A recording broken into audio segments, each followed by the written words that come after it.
te nabino balandi ya Big Congo Télévision ezanga wabino JKN, autrement dit José Coco Nimangudi, le Wazalendo na belelike naza Wazalendo malgré naza na kati ya mboka te mais nazo bundela mboka. C'est avec plaisir penza na ye lisusu na plateau ya Big Congo Télévision pour na ko passer lisusu quelques minutes na bino balandi ya Big Congo Télévision. Il a vraiment plaisir à malamu après quelques jours il y a répit na ye lisusu na plateau oyo poto lobela Congo. Mais na yambo pona kobanda na pesi gloire et louange à Yoshua Masia pour vie na ngai sans Jésus eza pasi. Vie na yo pe mutozo landa ngai sans Jésus eza pasi. En effet, ce que tanga ka Bible malamu okomona ke vraiment ba signe oyo Yesu Masia alobaki ezomona na polele boye. Ba signe nazoloba lingoloba ke enlèvement eza na cours ya téléchargement. Bongo yo ndeko. Soki nano ndimeli Yesu te, tant que oza na vie, zwa mama okanisa malamu, ozwa décision oyamba Yesu Masia comme Seigneur et Sauveur ya bomoi na yo. Pamba te kala te premier enlèvement ko salama. Ezaka ndenge moko na tanga Noah bandai ko belela tango nyonso ke déluge ko beta. Bobongo matokota na arche de Noé. Mais batu babandai ko sekaye batu babandai ko sekaye. Tozomona pe ndenge moko mikolo oyo bazoloba kala te Yesu Masia koya bongama.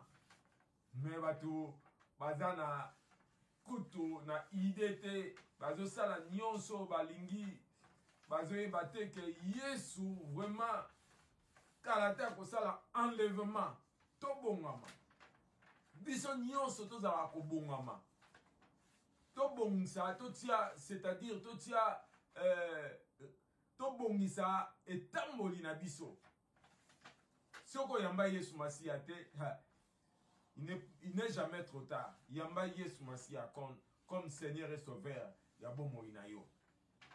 Dans les cas, actualité, oh, ils ont dominé Mikolo yo. Liboso actualité zalaki élection. Si ko tozana post-électoral. La post-électoral ngolo ba été élection c'est les kaki.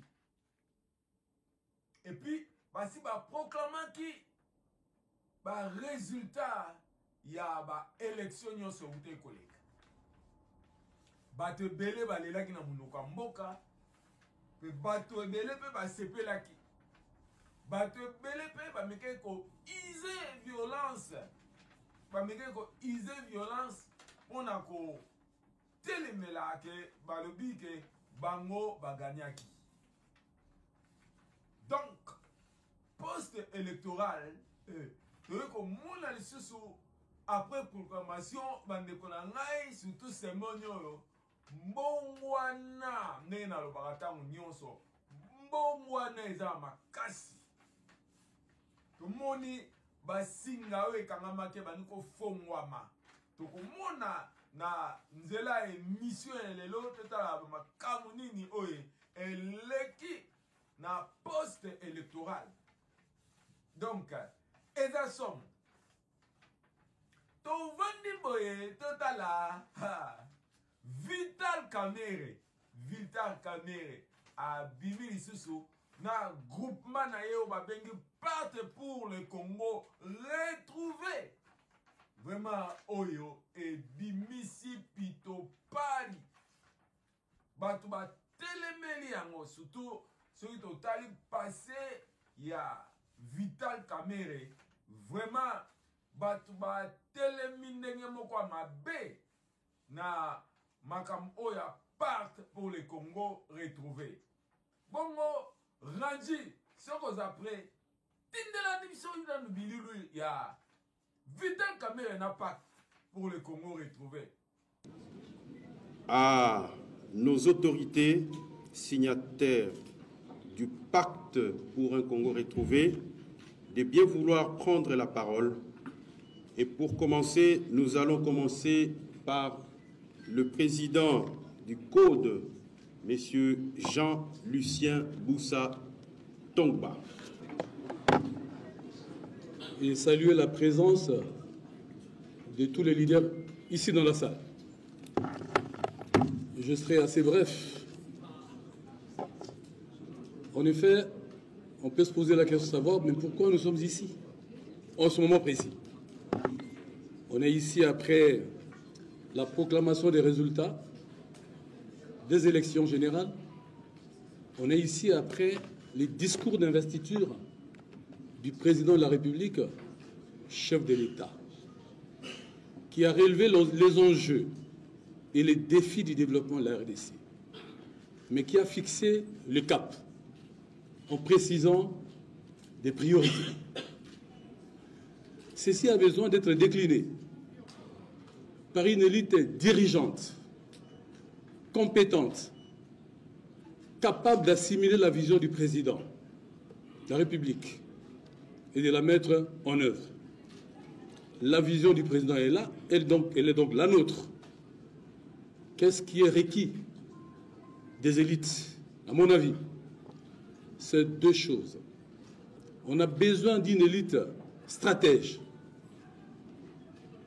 et on a besoin d'une élite gestionnaire. Je pense que ce qui permet de mieux décliner la vision du président et de pouvoir concilier les intérêts de notre peuple à l'action institutionnelle. Et donc, la plateforme qui vient d'être créée a donc l'ambition de pouvoir mieux décliner cette vision, l'ambition de pouvoir être les stratèges pour mieux implémenter cette vision, mais en même temps d'assurer la meilleure gestion de la chose publique dans l'intérêt de tous nos compatriotes. Voilà la raison d'être de notre alliance, à mon avis, et c'est par là que je termine mon propos. Merci. Encore applaudissements, s'il vous plaît. Magnifique.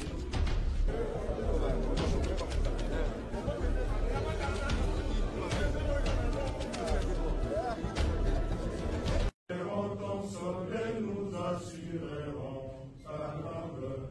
30 juin au doux soleil, 30 juin du 30 juin, jour sacré soit le témoin, jour sacré de l'immortel, serment de liberté, que nous léguons à notre postérité pour toujours. Ainsi qu'à l'assistance pour ceux qui ont des places et bien vouloir prendre place, et pour ceux qui n'ont pas de place, on peut se mettre aux extrémités et assister à la cérémonie des sous.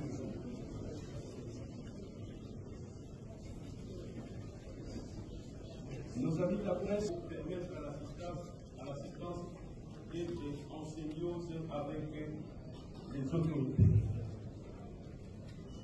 Mesdames et messieurs, Excellences, Messieurs les membres du gouvernement, honorables députés nationaux et provinciaux élus, chers présidents des partis et groupements, nous sommes heureux de vous accueillir. Mesdames et messieurs, bonjour. Mes prédécesseurs ont visé toutes les idées. Apparemment, je suis le seul à avoir écrit 6 mots. Je peux aussi le faire de mémoire.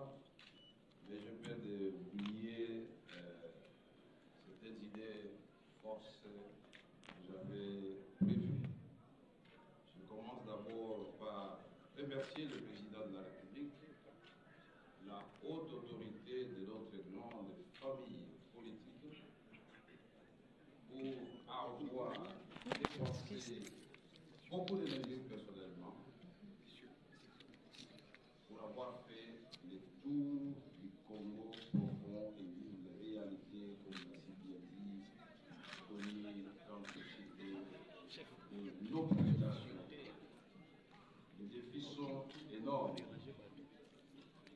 et dispersés, sans cohésion, dans cette grande majorité que nous avons dégagée à l'issue de ces élections. Nous allons tout simplement évoluer sans tableau de bord. Mesdames et messieurs, du prime abord, je voudrais remercier notre Dieu dans sa toute puissance. Il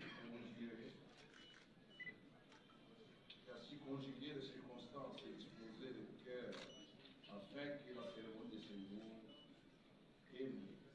La cérémonie de séjour qui nous réunit en ce moment traduit la volonté de nos mouvements et partis politiques de former une alliance politique solide en vue d'apporter à son excellence, Monsieur le Président de la République, Félix Antoine Tshisekedi Tshilombo, le soutien nécessaire à l'accomplissement de sa vision et de l'ambition qu'il porte de faire de notre pays un État plus fort, plus uni et plus prospère au cœur de l'Afrique.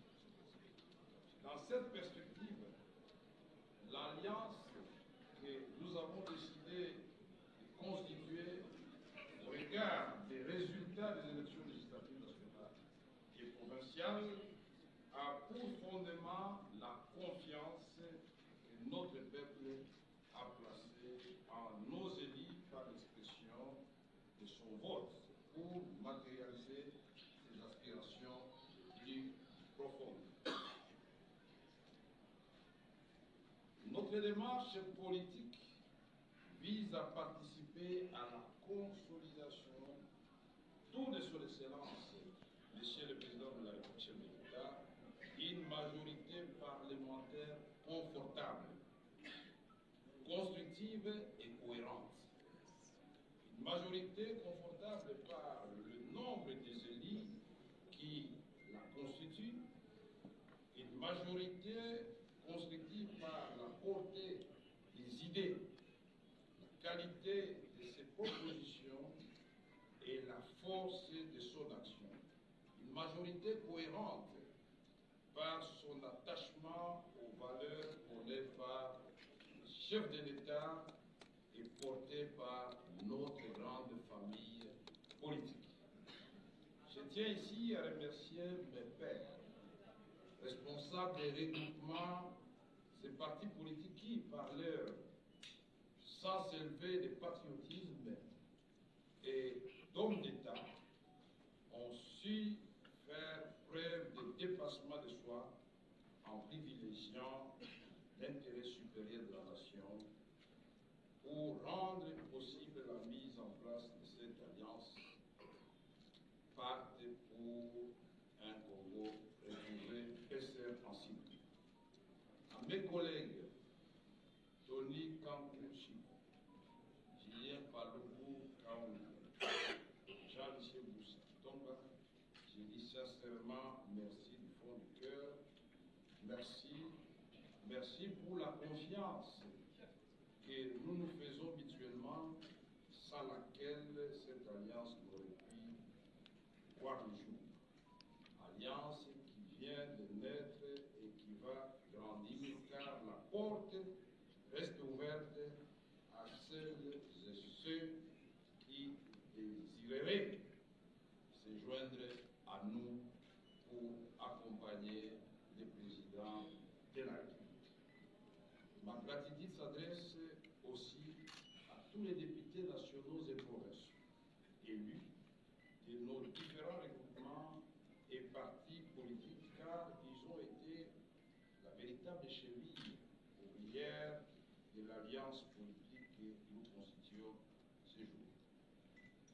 saurais terminer ce mot sans affirmer haut et fort que la coalition que nous... Oui, nous venons aujourd'hui de former ce que nous appelons Pacte pour un Congo retrouvé.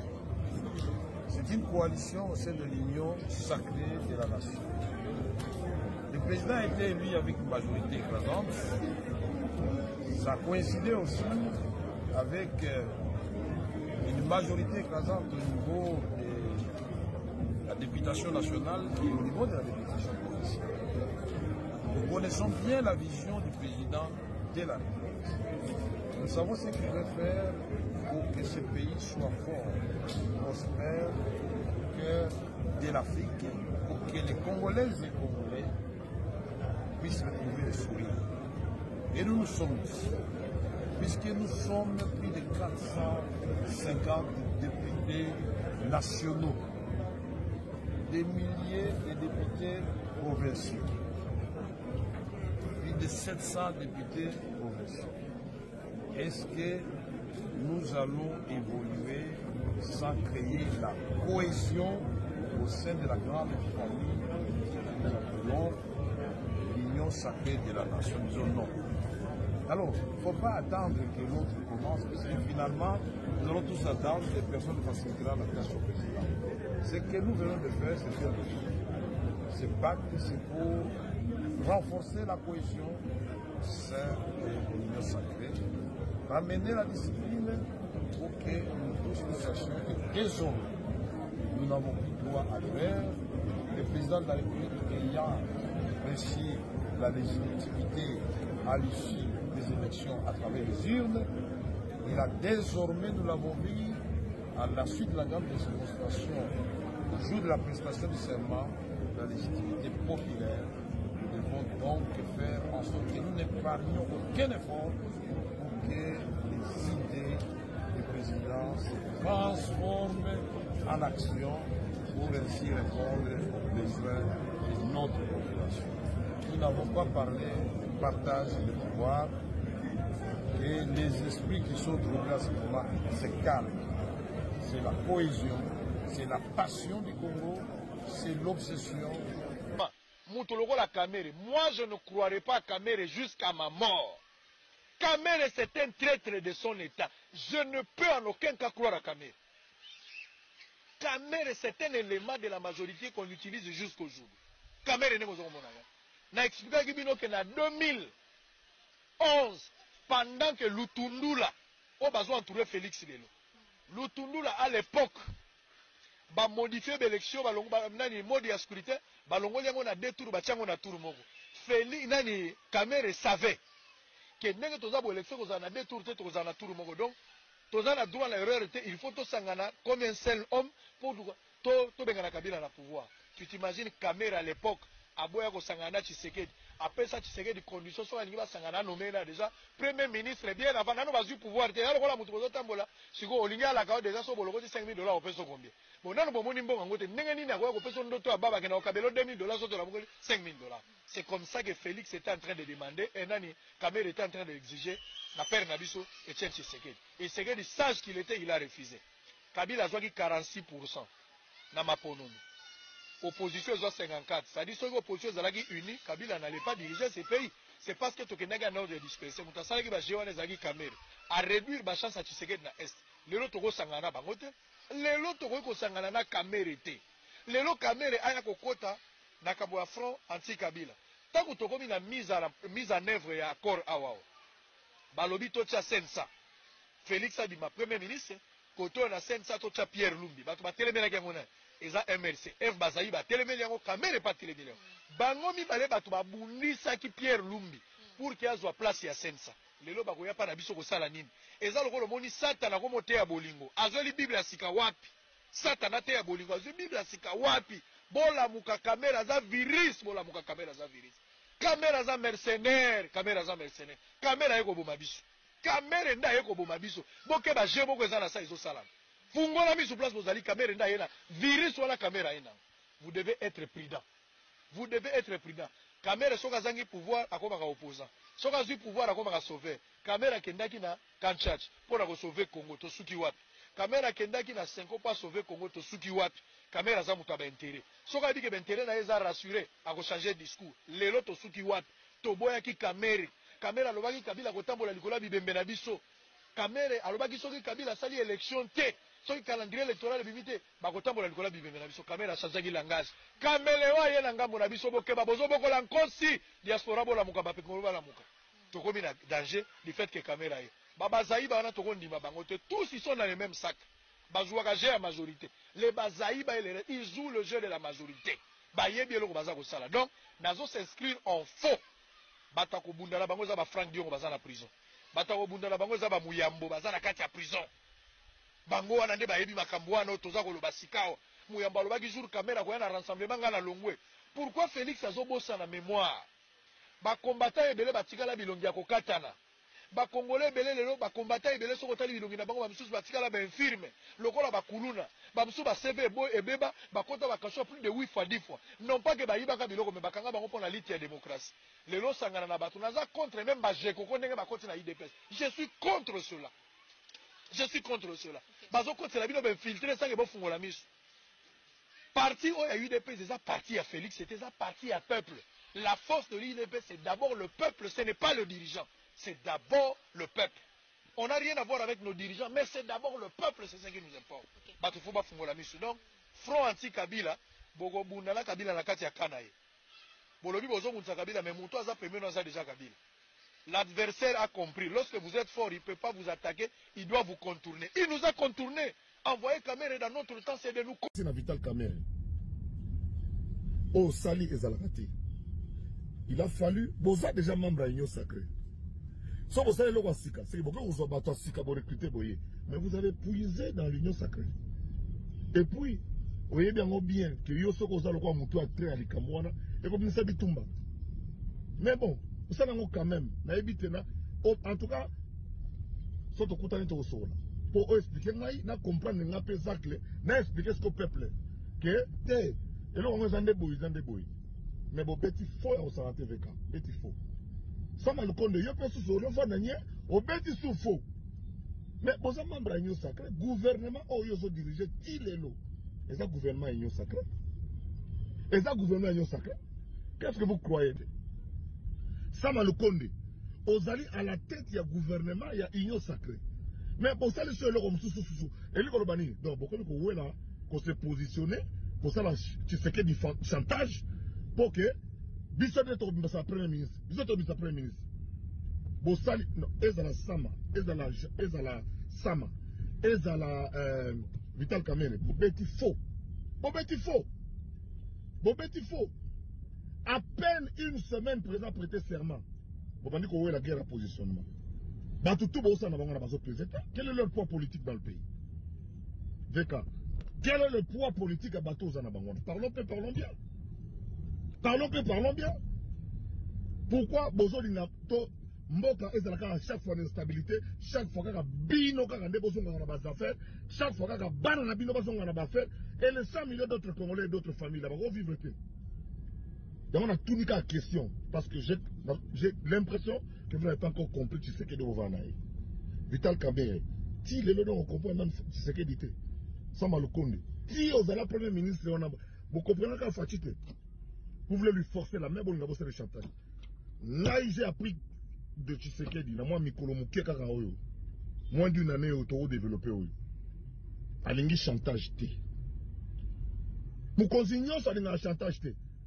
Comme tout parent, alingi chantage. Botika chantage. Ça, c'est du chantage. Vous voulez lui forcer la main, lui montrer que vous avez 150 députés, professeurs nationaux, et tout ça. Mais Oyo, Salami Oyo. C'est un coup d'État. Donc, Boké Ozo Batou Kaka, Oyo, Bazara déjà dans l'Union Sacrée, na idéni. Positionnement. Donc, intérêt à peuple, les gens, na Katiata Moukete. Donc, ba discours, nous sommes fatigés au sala. Malobagnon, soit le baratan, vous vendez à donc, pour la bine, nous sommes contentés. Bino, vous avez la privature. Et puis, vous induire, les sous, vous en erreur, basali paye, vous groupe, vous alors que l'Union, Botika Makambo, Vekatika Makambo. Ça m'a le compte de Tika Makambo. Président Salobali devant tout le monde. Alors dit que voici le meilleur, vous êtes le meilleur premier ministre pour moi. depuis l'indépendance. Il l'a dit. Qui te force encore la main que nous sangana bobo ça va bilo ça va déclaration en dehors de l'union sacrée. En dehors de l'union sacrée. L'union sacrée existe encore, c'est l'union sacrée qui a porté la majorité du peuple à élire Fachi. C'est l'union sacrée, donc c'est vous. Vous êtes en train de scier l'arbre sur lequel vous êtes assis. Vous tuez votre propre bébé. Non, vous tuez votre propre bébé. Je ne sais pas dans quel état se trouve le chef de l'État en ce moment-ci. De voir que les gens avec lesquels il parle tous les jours, qui écoutent ses discours, mais qui ne comprennent rien. C'est malheureux. L'intelligence, c'est autre chose. Intelligence, la botte à Maranao. Sagesse, on acquiert ça. Bon, ça, c'est un point de vue de Zachary Navaba sur Wishia. Un solo câble, joueur à kicker. Tovandi, Tolamuki, Totalaboye. Vraiment, politique, et ça m'a belé. Politique, et ça m'a belé. Tout le monde groupe, il y a des députés, tendance confondue, c'est-à-dire, des députés provinciaux, des députés nationaux, des sangani, des députés anani, des députés ensemble, des députés en vol, des députés LGD Matata Pogno. Bongo député wana sangani pesimbela na bango balobi nini soki to landi au dire na bango soki to landi na parole na bango na ndenge leki na télévision soki to landi parole na bango na banda oloba elingi koloba ke s'attacher na union oyo ya Fachi Beton, Félix Tshisekedi, s'attacher na Félix Tshisekedi pour sali allégeance kolana maloba na bango basali allégeance na Félix Tshisekedi pesie félicitations ndenge azali réeli sikoyo soki tomoni likamba boye salami. Cela veut dire groupe Oyo et se détacher na ensemble et se détacher na en vol et se détacher na partie à Matata Pogno. Donc cela veut dire s'attacher na Félix Antoine Tshisekedi na batunaye nyonso. Tona nanano soki batoyo makamnini balobaki na déclaration na bango po Congo mikolo nyonso déclaration na déclaration. Rangi tina toleka. Déclaration politique des collectifs des députés nationaux, provinciaux, des partis politiques de l'opposition, Ensemble pour la République, Envol et LGD du 27 janvier 2024. Nous, collectifs de candidats députés nationaux et provinciaux, des partis politiques de l'opposition, Ensemble pour la République, Envol et LGD, réunis ce samedi 27 janvier 2024 au centre Bondeko à Kinshasa pour faire l'évaluation du processus électoral du 20 décembre 2023. Après cette évaluation, nous, collectifs de députés nationaux et provinciaux de l'opposition, présentons nos sincères félicitations à son Excellence, M. Félix Tshisekedi Tshilombo, président de la République démocratique du Congo, pour sa brillante réélection face au candidat président de la République de l'opposition, une opposition mal organisée, incapable de mobiliser les Congolais autour d'un seul candidat commun. Par la même occasion, nous saluons les discours prononcés par le chef de l'État lors de son investiture, en appelant l'opposition congolaise à travailler avec lui. Un message d'un patriote rassemblèrent pour le renforcement de l'unité nationale. Concernés par l'appel du chef de l'État, nous, collectif de députés nationaux et provinciaux de l'opposition, prenons notre engagement de patriotes congolais devant Dieu et la nation congolaise à adhérer à la vision politique du chef de l'État, en lui apportant notre soutien indéfectible dans toutes ses actions ainsi que dans son combat de défendre la souveraineté nationale face à Paul Kagame, le président rwandais reconnu comme étant l'agent causal de l'agression de la République démocratique du Congo et ses marionnettes congolais. À cet effet, nous, candidats, députés nationaux et provinciaux de l'opposition, soucieux de notre propre destin patriotique, à œuvrer pour la paix, la consolidation de l'unité nationale autour d'un leadership fort incarné par le président de la République démocratique du Congo, son Excellence Félix Tshisekedi Tshilombo.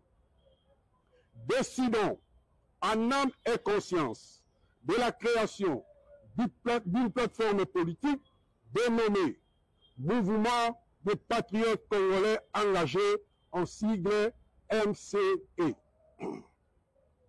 Eu égard à ce qui précède, le mouvement des patriotes congolais engagés lance un vibrant appel aux jeunes dont leurs ambitions sont encore étouffées par certains leaders de l'opposition et leurs proches collaborateurs de se joindre à nous, afin de travailler avec le chef de l'État pour la transformation d'un Congo nouveau. Au chef de l'État, son Excellence M. Félix Tshilombo, votre message à la nation congolaise, lors de votre investiture, en appelant l'opposition à travailler avec vous, ce dernier a été reçu 5 sur 5 par nous les patriotes congolais, dont nous nous assurons notre soutien total au nom du mouvement des patriotes congolais engagés.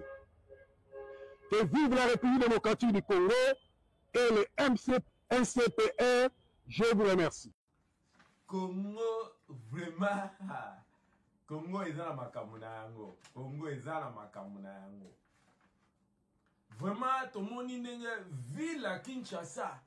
Ville à Kinshasa n'est komaki. Bosoto, solo, urbanisation à Malonga ezate, ba construction partout. Sur une moule petit, n'a pas salité, au babouaka na begou, ba salité au babouaka milangine balé. Moula, tango ko beta, e balé, ezo sanza biloko wana nyonso. Moka eza ko beba. Bon, on est ni batu babelate. Au côté la typhoïde est toni na ville à Kinshasa. Ba malaria est toni na ville à Kinshasa. Pona nini bosoto. Slogan ezalaki soto zongi 4 ans en arrière, slogan ezalaki kini bopeto. Mais slogan na toko bongolango kini bosoto. Kini bosoto. Si quand na élection oyo witi koleka bandeko nanga na élection oyo witi koleka na Congo kuna élection provinciale ba lobike ngobila bakangaki ye ke asalaki ba tricherie basali ke ba pemisaki ye sikoyo tomoni adjoint na ye o azalaki Jekoko Mulumba ye muto azu place wana avant Jekoko Mulumba azwa place damanzi na deux émissions ute koleka na yebisaki bino ke ministre intérieur azwaki décision mobila apema mais eloko nini elekaki malgré ndenge ngobila azalaki na problème na justice Nenge ministre intérieur a pensé que Ngobila bane ko défier bango azo kende kuna na hôtel de ville. Et puis bato azo betele maboko azo ko acté on dirait azalaki suspendité. Jusqu'à ce que le ministre intérieur a pris une décision à déployer la police tout autour il y a hôtel de ville pour empêcher Ngobila aya. Et tant que ezalaki prestation en serment il y a président de la République, il fallait gouverneur à Bengissa ba membre, c'est-à-dire ba bourgmestre il y a capital bangonyo soba sangana po bazwa décision nini bako sala ba milulu wana ya prestation de serment ya président Ngobila suspendi a bengisi ba bourgmestre na salle oya Fatima. Entre temps Jekoko pe so a bengisi po Jekoko yemto azwaki sko place ya Ngobila comme yé adjoint. Yé perso a bengsaki ba bourgmestre ba kenek pa na ime pa ya Ngobila ça les alaki vide mutu morote à la daki. Donc Ngobila afandaki Jekoko siko mutu a commis maître ya ville ya Kinshasa. Mais temo azui e bonga tomoni Jekoko Mulumba na kati ya acteur ya na kati ya ville ya Kinshasa azo régler circulation. Tolobela ka mon émission utioleka. Toko mona na mililu oyo toko tia orange ko tia toko mona ndenge nini makambo komo changer na ville ya Kinshasa. Jekoko a bongisi makambo belé ba place o ba mwinde ezalaki te ba lumière ezalaki te ba lumière ekoti toko landa bani nyoso ndenge population asepelaki. Mais si ko susu likambo susu ye to yoka ke Ngobila bazongisi na place na ye. Siko tozoye bate nini ezoleka na ville ya Kinshasa, nani mutu azo gouverner, nani mutu azo gouverner te. Suite tokoyoka tokoyeba ngo semaine prochaine. Mais en attendant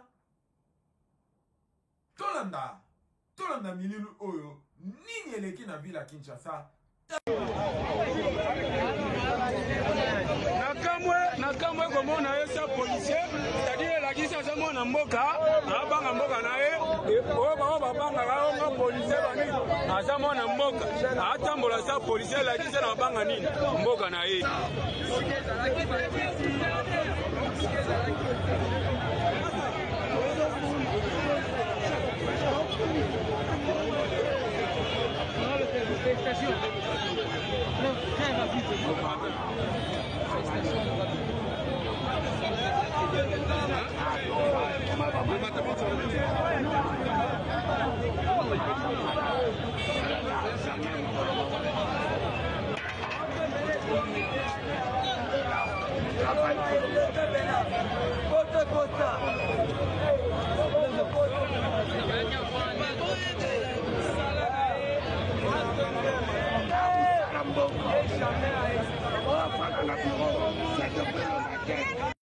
Je tiens à féliciter l'autorité de la ville de Kinshasa, son Excellence, monsieur le gouverneur qui est ici, pour le travail extraordinaire qui a été fait. Nous, en tant que président des notables de la commune de Lingouala, nous sommes très reconnaissants. C'est la première surprise de 2004. 2024, c'est-à-dire sur le plan local, mais nous savons tous que sur le plan national, c'était la grande événement que nous avons vécu, notamment de l'investiture du chef de l'État, son Excellence Antoine Tshisekedi. Nous, les enfants de Lingouala, nous les natifs de Lingouala, nous rendons un friand hommage au président de la République, son Excellence Félix Antoine Tshisekedi, pour cette grande réalisation à travers le gouverneur de la ville-province de Kinshasa. Je manque de mots parce que là je retrouve mon enfance, ici, mon enfance. Voilà ce qu'était effectivement ici, voilà ce qu'était le rond-point Willery. Il reste encore des petites choses ajoutées par-ci par-là, mais la beauté de cet espace. Et cet espace était devenu inquiétant. Moi personnellement, j'habite ici sur Niamoué, je ne passais plus par ici parce que pour moi c'est un guet-apens. cet endroit tel qu'il a été laissé, il a fait partir aussi beaucoup de vies humaines par des accidents de circulation. C'est comme si on vous demandait de traverser le fleuve Congo à la nage. Passer d'un bout à l'autre ici, c'était un défi. Même en véhicule, je ne sais pas parce que chacun venait dans sa direction. Vous savez, c'est le seul rond-point de la République démocratique du Congo où on trouve autant d'avenirs. Nous pouvons les compter ensemble. Kalembelembe, 1. Nyangwe, avec ses 2 points, ça fait 3. Ouileri, ça fait 2 points, ça fait combien? 5. Kinshasa, Kabamba, ça fait 2 entrées, ça fait combien? 7. On prend les 2 autres qui sont là-bas. Bien de l'autre côté, ça fait 9 avenues. Pour trouver mieux, c'est le rond-point Arc de Triomphe à Paris.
Mercredi, un des jours de la semaine connu et consacré pour le travaux communautaire d'Issalongo. Pour ce 24 janvier, le chef de la municipalité de Manika, homme de terrain, a, dans les buts de lutter contre l'épidémie de choléra, été à l'arrêt des bus Malou derrière l'église Carmel pour évacuer cet immondice qui avait déjà élu domicile cet espace public avec les charrois automobiles de l'entreprise Musk Engineering.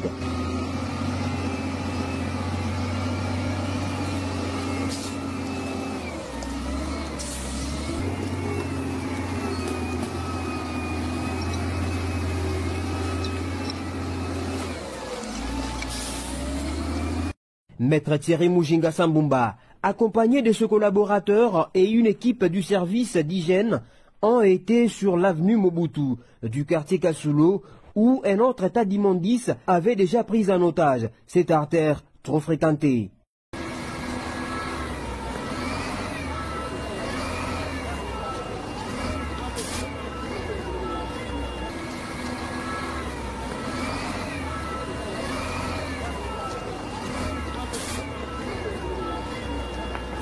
Ensuite, l'équipe Sambumba a poursuivi avec la désinfection des avenues de ce quartier pour protéger sa population contre le choléra. Cette épidémie, dont quelques cas sont déjà signalés dans la province du Lualaba. Des années et des années. Je suis là pour féliciter un peu les actions du nouveau gouverneur, bien qu'il assume l'intérim. Nous avons besoin de gens qui travaillent. Parce que l'ancien, il est quelque part là-bas, non? Il passait chaque jour par ici. Il n'a jamais fait quelque chose. Donc nous félicitons le nouveau gouverneur. Tout ça, bien sûr, ça perturbe les transports, mais c'est à notre avantage. Quand on va arranger là, ça sera pour notre avantage. Nous félicitons, nous l'encourageons, qu'il ne commence pas pour ne pas terminer. Il commence, il doit absolument terminer et nous allons acclamer davantage. Je crois que c'est Pelinae Makasi. Tomoni azobuka, azotonga, azotika mabunite, mais papa na biso azalaki liboso abebisaki makasi. Azotia bambouteillage, libulu atimoli 3 mois, 4 mois, 6 mois, etikali kaka boye, mais pona Jekoko en tout cas, mokonzi mboka atala bien musala ya Jekoko ezotambola kitoko.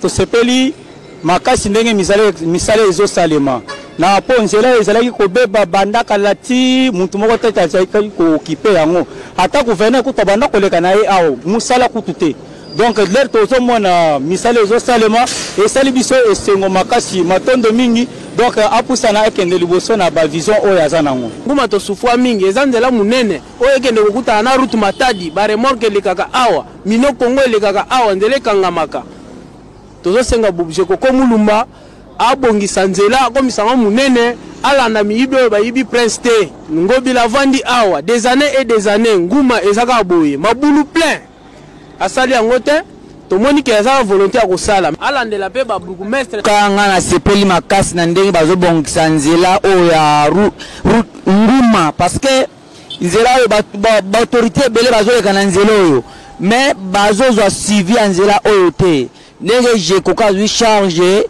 ya kosoutenir nzela ya nguma bongisanga ntuka nzambe apambola mosala akende liboso mpe stressé po azalaki sirke akoganye RDC mais ayebaki te RDC mpe ayaki na bamission na ye po te aganye torataki tomoni permati rataki normalement soki totiaka permati wana tonga toganye 2-1 mais malheureusement permati ezalaki raté. Entraîneur ya Maroc a abusé a fingi joueur ya RDC oyo esengi ke azwa 4 matchs ya suspension dont 2 eza na bandi ya sursis et que esali ke na 3e match na biso ntango tobeti na Tanzanie tozwi susu nil oyo esengi ke tozala qualifié. De l'autre côté, Oyo a organisé CAN Oyo Côte d'Ivoire. Côte d'Ivoire a zalaki presque éliminé dans la compétition. Donc, a bimi, donc, va repêcher comme un meilleur 3e. Ce qui fait que peuple ya Côte d'Ivoire a sali kutu nzembo moko boye pour ya Côte d'Ivoire bazol bake on vaut rien mais on est qualifié. Na wandi soki na ebité soki ranger za na mwanzembo wana oyo ba supporter ya Côte d'Ivoire bazo yemba on vaut rien mais on est qualifié. Siko prochain match na biso ezali tokobeta contre Égypte. Toza amité manabiso tobeta pou. Toyebite ce qui toko passé pendant match oyo. Mais toyebite toza na espoir toko ko passer match oyo toko beta Égypte. Total kaka toza la 2 pieds sur terre en espérant que match oyo toko gagner. Bon match mususu oyo pende zo sala moto oyo ezali Sénégal Côte d'Ivoire. Toyebi ke mikolo Côte d'Ivoire et toyebi ke mikolo Sénégal aza makasi aza na ba joueur ya somo bazobeta na Europe et yem tazali favori suite tokoyeba bongo pona ko succès mission na biso tokotiela bino ndenge nini déroulement ya match wana elekaki. Pour la politique, na bandi, to yebi makamni nezoleka oyo Vital Kamerhe asangani na Julien Paluku asangani na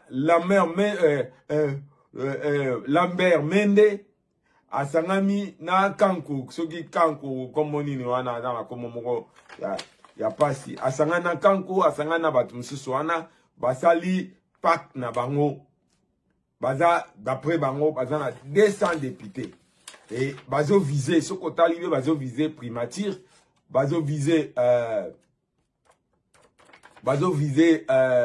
présidence assemblée nationale et bazo visé les soyebi que Félix Tshisekedi mandat na suka yango yo donc tant comme na suka obimisa dauphin balobi ke wana bato bazoloba alobi ke caméra azovise lisusu Dauphina ke ye azala dauphin ya Félix Tshisekedi. Ntango makambo ebimaki tomoni mpe na ka mosusu Augustin Kabuya akekutana na Bahati Lukwebo, akekutana na Jean-Pierre Bemba, bango pe lisusu tokotala soki nini bakosala. Entre-temps, Premier ministre actuel ye pe lisusu asali plateforme na ye. Tokoyeba suite na émission oyo ekoya. Bolanda Big Congo ba biloko nyonso tokotiela bino na bi mbote mingi na bato nyonso balandinga. Na pesi mbote pa Colonel Fedi Lumbwenado, na pesi mbote pa Thierry Mbala, na pesi mbote pa ya Bona Kaiva, na pesi lisusu Adamu Mokonzi kuna na Suisse na molongani na ye bebe kenge boka mata mbote na bino. Na pesi lisusu mai na Suisse kuna pa yozalizwa mbote na yo. Na pesi mbote lisusu pa leki na nga lisusu Gisèle Mbala Maya zwa mote na yo lisusu pa ozali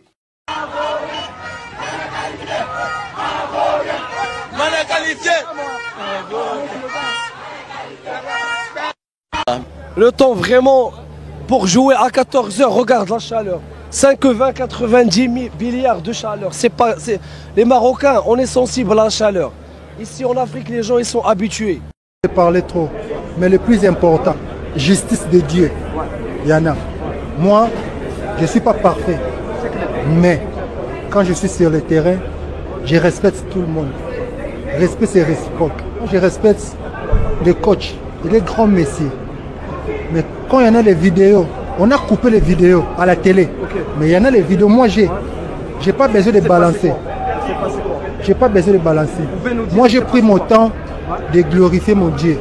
Moi le plus important, je garde mon silence. C'est mieux. Moi je suis comme ça. Vous connaissez les réseaux sociaux, on veut calmer les gens. Quand il vous tout le monde. Quand il vous a salué, c'est passé quoi? Tout le monde, il connaît Chancel. Je vous connais justement. Moi, je respecte tout le monde. Mais j'ai pas besoin de tirer quelqu'un. Mais la justice de Dieu, il y en a. Tu vois, la justice de Dieu. Parce que moi, quand je joue dans les foot, je joue normal comme tout le monde. Je ne suis pas super joueur. Mais je ne croyais pas cette mot-là, ça va sortir dans les coachs, dans sa bouche. Il a sorti quoi justement? Je ne sais pas. Lui-même va parler. C'est plus important.